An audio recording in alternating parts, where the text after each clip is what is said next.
Assalamualaikum warahmatullahi wabarakatuh. Dalam video ini saya akan mempresentasikan sebuah jurnal yang berjudul Keanekaragaman Jenis Reptil di Cagar Alam Raya Pasi Gunung Poteng, Kota Singkawang, Provinsi Kalimantan Barat. Jurnal ini diterbitkan di Jurnal Hutan Lestari pada tahun 2018, volume 6 nomor 1, dari halaman 216 sampai dengan halaman 222.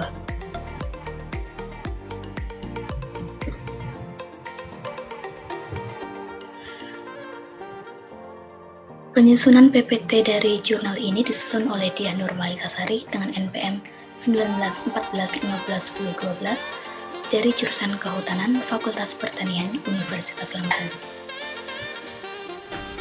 Pokok pembahasan yang akan dibahas yaitu yang pertama ada pendahuluan, yang kedua metode penelitian, yang ketiga hasil dan pembahasan, dan yang terakhir kesimpulan. Pertama, pendahuluan. Latar belakang dari jurnal ini adalah kawasan konservasi yang berada di Kalimantan Barat mempunyai luasan sebanyak 598.827,1 hektar. Kawasan konservasi ini terdiri dari cagar alam dan taman nasional. Untuk taman nasional, yaitu kawasan suaka alam di Kalimantan Barat adalah Cagar Alam Raya Pasi di Kota Singkawang. Reptil adalah salah satu fauna melata yang masuk dalam kelompok herpetofauna. Tujuan penelitian dari jurnal ini yaitu untuk mengetahui keanekaragaman jenis reptil yang ada di kawasan Cagar Alam Raya Pasi Kota Singkawang. Yang kedua, metode penelitian. Lokasi penelitian berada di kawasan Cagar Alam Raya Pasi, Gunung Poteng, Kota Singkawang, Provinsi Kalimantan Barat. Penelitian ini dilaksanakan dari tanggal 27 November sampai tanggal 27 Desember 2015.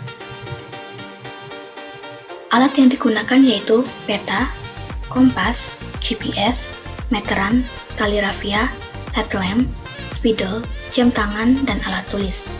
Untuk metode penelitian yang digunakan yaitu Visual Encounter Survey atau VES atau survei perjumpaan visual. Sedangkan analisis data terdiri dari deskripsi jenis reptil, indeks keanekaragaman jenis, indeks kelimpahan relatif, indeks kemerataan jenis, peluang perjumpaan, dan indeks kesamaan jenis. Yang ketiga, hasil dan pembahasan. Yang pertama ada analisis habitat. Analisis habitat yang ada di Cagar Alam Kalimantan Barat yaitu suhu. Suhunya terdiri dari suhu udara dan suhu air. Untuk suhu udara berkisar antara 26 derajat Celcius sampai dengan 28 derajat Celcius, sedangkan suhu airnya berkisar antara 22 derajat Celcius sampai dengan 24 derajat Celcius. Untuk kelembapan udara berkisar antara 77 derajat Celcius sampai 78 derajat Celcius, sedangkan pH yaitu kisaran pH 7 termasuk pH netral.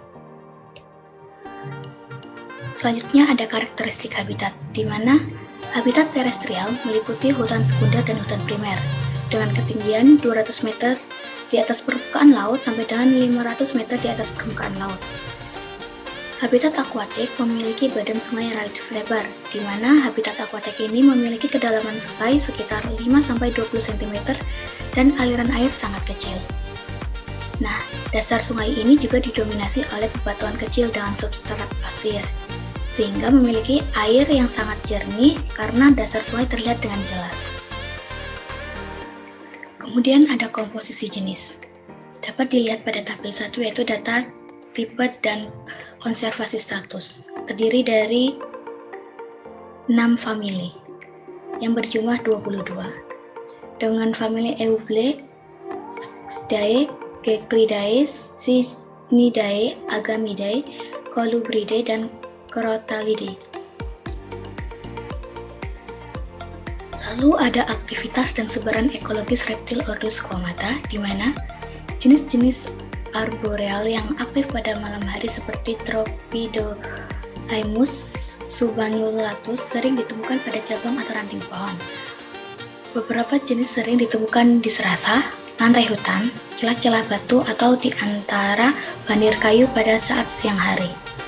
Sebaran ekologis digambarkan dengan posisi saat amfibi ditemukan. Posisi ditemukan dibedakan menjadi horizontal dan vertikal.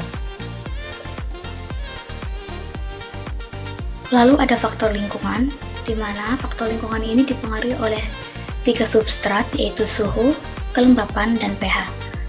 Untuk suhu terdiri dari suhu udara dan suhu air, di mana suhu udara yaitu berkisar antara 26 derajat Celcius sampai 28 derajat Celcius, dan suhu air berkisar antara 22 derajat Celcius sampai 24 derajat Celcius. Sedangkan untuk kelembapan berkisar antara 77 derajat Celcius sampai dengan 78 derajat Celcius, dan pH kisaran pH 7 yaitu pH netral. Kemudian ada indeks kelimpahan relatif, yaitu terdiri dari 5. Yang pertama, 45% terdiri dari famili Scincidae. Yang kedua, 23% terdiri dari famili Agamidae, dan yang ketiga, 20% terdiri dari famili Geckonidae. Kemudian 6,8% terdiri dari famili Crotalidae, dan yang terakhir 5,7% terdiri dari famili Colubridae dan Eubleparidae. Selanjutnya ada indeks keanekaragaman jenis, di mana dibedakan menjadi indeks keanekaragaman jenis dan nilai keanekaragaman jenis. Untuk indeks keanekaragaman jenis, yaitu indeks keanekaragaman jenis tertinggi terdapat pada jalur habitat akuatik dengan nilai aksen sampai dengan 1059. Sedangkan untuk nilai keanekaragaman jenis reptil Ordo squamata di lokasi penelitian terbilang rendah. Lalu ada indeks kemerataan jenis, di mana nilai indeks kemerataan jenis reptil Ordo squamata pada tipe habitat akuatik dengan nilai E sama dengan 0,804, dan pada habitat terestrial dengan nilai E sama dengan 0,828, dan nilai E aksen dikatakan semakin merata apabila mendekati 1, dan dikatakan tidak merata jika mendekati 0. Indeks kesamaan jenis. Nilai indeks kesamaan jenis reptil Ordo squamata di kawasan cagar alam raya Pasir Gunung Poteng, yaitu habitat akuatik dan terestrial, diperoleh nilai S sebesar 0,4. Untuk peluang perjumpaannya, untuk jenis Eutropis rudis sebesar 0,347222, sedangkan untuk jenis Tropidoborus beccari sebesar 0,166667, sedangkan untuk jenis Boxopris nigrillabris sebesar 0,125. Terakhir kesimpulan, di mana kesimpulan ini yaitu indeks keanekaragaman jenis tertinggi terdapat pada jalur habitat akuatik dengan nilai H aksen sebesar 1000,059. Sedangkan untuk nilai keanekaragaman jenis reptil Ordo squamata di lokasi penelitian terbilang rendah. Untuk saran dari jurnal ini yaitu perlu dilakukan penelitian lanjutan mengenai populasi reptil dan komponen habitat reptil. Berikut merupakan beberapa daftar pustaka yang digunakan. Terima kasih, mungkin sekian yang dapat saya sampaikan. Bila ada salah dan lebihnya, saya mohon maaf. Saya akhiri. Wassalamualaikum warahmatullahi wabarakatuh.